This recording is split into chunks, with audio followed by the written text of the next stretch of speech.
The funeral of Queen Charlotte of Mecklenburg-Strelitz.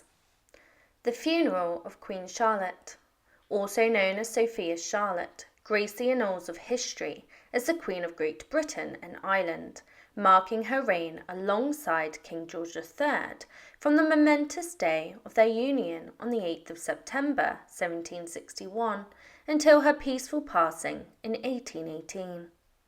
Her marriage to George III also conferred upon her the title of Electress of Brunswick, Lunenburg, Hanover, before assuming the mantle of Queen of Hanover on the 12th of October 1814. Charlotte's legacy as Britain's longest-serving queen consort is undeniably remarkable, spanning an impressive tenure of 57 years and 70 days. Hailing from the ruling lineage of Mecklenburg-Strelitz, a duchy nestled in northern Germany, Charlotte's journey intertwined with this young and unmarried George III, who ascended to the British throne in 1760. In Charlotte, George found a suitable consort, although she was a minor German princess who was disinterested in the political sphere. The union between George III and Charlotte endured for 57 years, blossoming into a family that encompassed 15 children, a staggering 13 of whom thrived into adulthood. Among these were two future British monarchs, George IV and William IV.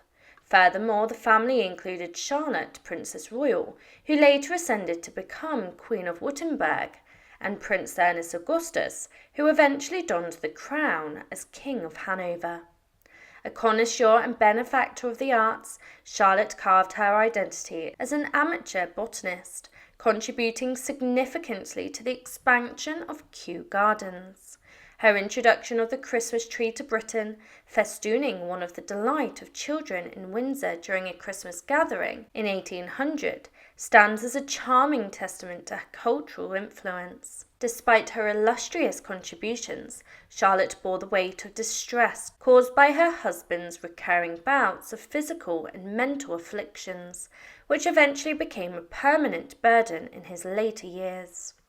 Her poignant bond with Queen Marie Antoinette of France, intertwined with the tumultuous era of the French Revolution, undoubtedly adding emotional strain to Charlotte's life. As the king's health declined, her eldest son George was appointed regent in 1811. Tragically, in November 1818, Charlotte passed away, her son George by her side, and remarkably, George III followed suit a little over a year later, possibly unaware of his beloved wife's demise, marking the end of an era deeply entrenched in history's pages. The funeral of Queen Charlotte, held on the 2nd of December in the year 1818, was a ceremonial event of profound significance and majestic grandeur, commemorating the passing of Queen Charlotte, who had peacefully departed this life on the 17th of November of the same year. This solemn occasion unfolded within the hallowed halls of St. George's Chapel, a sacred place where the final rites were conducted to honour and pay tribute to the revered Queen. It was here that Queen Charlotte found her eternal rest, enclosed within the newly constructed royal vault, a testament to enduring love and royal legacy envisioned by her husband, the esteemed King George III, who had initiated its creation back in 1804. A masterful depiction of the royal vault, crafted by the skilled hands of Alfred Young Nutt, the diligent surveyor at the chapel, in the year 1849, captures the essence of the vault's original manifestation. Over time, alterations and renovations were undertaken, particularly towards the end of the 19th century. These adjustments involved the relocation of the coffins, the removal of their former velvet coverings, and the installation of new polished oak and sturdy ironwork, transforming the resting place into an embodiment of regal elegance and permanence. The life of Queen Charlotte commenced on the 19th of May 1744 within the confines of a modest court in northern Germany.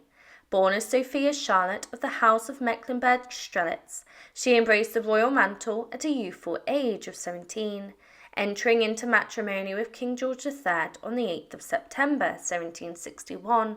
Thus she ascended to the position of Queen of Great Britain. Through a reign that transferred over 50 years, both Queen Charlotte and King George III stood witness to and navigated through pivotal historic events of global magnitude. These encompass the tumultuous era of the 7 Years' War, the expansion and consolidation of the British Empire in India, the fervour and upheaval of the American War of Independence, the seismic waves of the French Revolution, and the convulsions of the Napoleonic Wars. Among these monumental events, Windsor emerged as a sanctuary for King George III, Queen Charlotte, and their expansive family.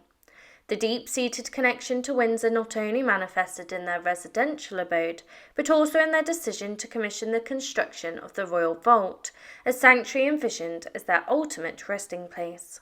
However, at the time of their youngest daughter, Princess Amelia's passing in November 1810, the Royal Vault remained incomplete. Architect James Wyatt diligently toiled on constructing a corridor and vault beneath the oldest section of the chapel, later transformed into the Albert Memorial Chapel by Queen Victoria. The Royal Vault, an architectural marvel, mirrored the designs of the Hanoverian Royal Vault in Westminster. The endeavour led by Wyatt and his nephew Geoffrey culminated in the creation of the largest private burial vault in England during that period. The vault boasted a subterranean corridor and a vault platform entrance in the floor of the choir, meticulously engineered to facilitate a gradual descent through mechanisation. Princess Amelia's remains were transferred to the completed vault in 1810, followed by Augusta Duchess of Brunswick, the King's sister, in 1813. Tragically, the vault welcomed the remains of Princess Charlotte of Wales, the granddaughter of the King and Queen, along with her stillborn son, after their untimely demise in November 1817. The passing of Queen Charlotte on the 17th of November 1818 marked a poignant period of mourning. Her mortal remains lay in state at Kew Palace, her final sanctuary in the last days of her earthly sojourn. The day of her funeral service, the 2nd of December 1818, was an event steeped in solemnity and reverence. The procession from Kew to Windsor commenced at 8 p.m, featuring a hearse drawn by 8 noble horses.